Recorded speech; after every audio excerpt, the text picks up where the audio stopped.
Hey guys, what's up? Halo Reviewer here. Today I'll be doing a review on the DC Multiverse McFarlane Bane action figure. We don't actually know which version of Bane this is, but this is more of a more modern Bane, and more and a classic take on him as well. I say modern because the original Bane did not have this tank, and I did not know that.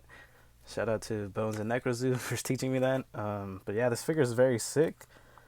Amazing figure. I wish it came with fists. Everyone wished it came with fists. It's not that big of a deal though. I mean, just check out this figure. Very nice. Much more detailed than the original release, than the DC Universe Classics release. He's actually a bit taller than that release as well. And I definitely think it's better than the Last Night figure, in my opinion. Let's get a close look at this guy. Look at that mask. Look at the veins on him. He's just looking so bulky and swollen. He's ready to mess shit up. He's ready to break through that wall.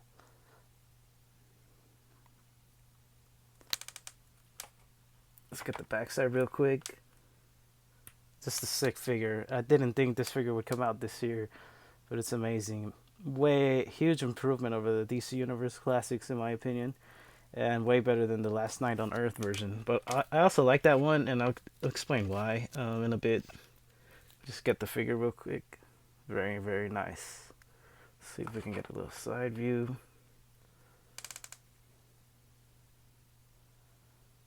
Pretty cool. A lot of people have been wanting a classic Banes. I know it's been hard to get in the aftermarket, but now you can get them for like 40 to 50 bucks depending on what you're trying to pay. Okay, and here we got both Banes in hand, side by side. So what I gotta say about this guy, that this guy is definitely a lot beefier. He looks a lot stronger and bulkier than the one on the right, or the new release, but he is not the traditional looking Bane. This is for the Last Night on Earth, and you know, he has more of a dead appearance in that. He has like this gray flesh tone, and also he gets his little things from his arm right here. He gets his little juice, if he can stand. But yeah, so what I would have to say is that you could probably get this guy the whole way for like maybe 80 bucks. So you could get like 4 or 5 figures for 80 bucks. Or you can get this Bane right here for 40 bucks, the more traditional one, which a lot of people have been wanting for a while. So you know, pick or choose your poison. But I honestly don't mind either of these Banes being my main Bane in my collection. They're both very awesome in their own ways.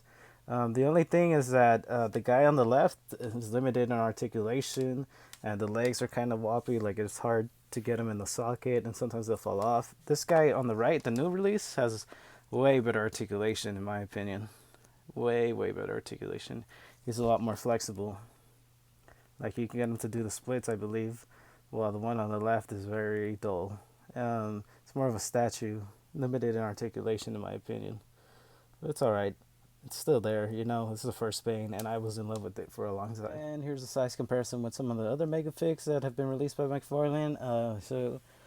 Killer Croc is probably the tallest one of these bunch, and then Bane is second, which is not a bad size between the two in my opinion. But yeah, he's definitely a lot more noticeably taller than Clayface, and taller than the original Bane release. And here we got Darkfather, which is a build-away figure, and Bane is actually bigger than him. And just for the fun of it, I got the Batman Zero NR next to him, just for a little Batman size comparison.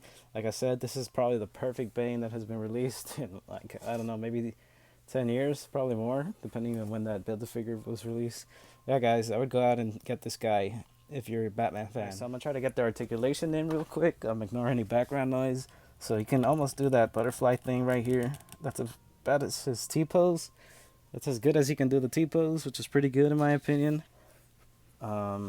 He's got this single hinge at the elbow.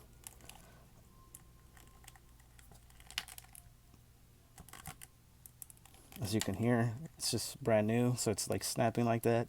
360 at the wrist. It can wobble around if you want.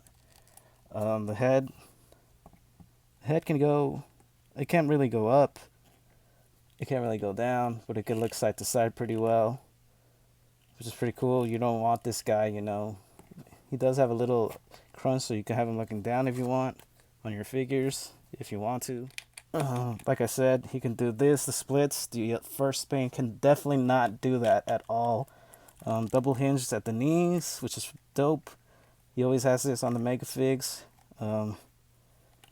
Hinged ankles. Can move around. And he has that toe articulation that goes up, but it doesn't go down, which is weird. And ab articulation right here. Upper ab articulation, which is pretty cool to make this guy a little bit more opposable. So I would go out and get this guy. I always recommend the figures, but I would definitely go out and get this guy. This guy was sold out, which rarely happens with McFarlane figures. That's it's a gold label. So for a figure release to sell out, which is pretty crazy. I would go out and get him. Maybe get a second one if you want, just for packaging. I might just do that, but he might come out with the third Bane for the Arkham Bane, the Arkham style. But yeah, let me know how you guys feel about this review. Have a good one. Check out my other reviews. Leave a like, a comment, and yeah, have a good one.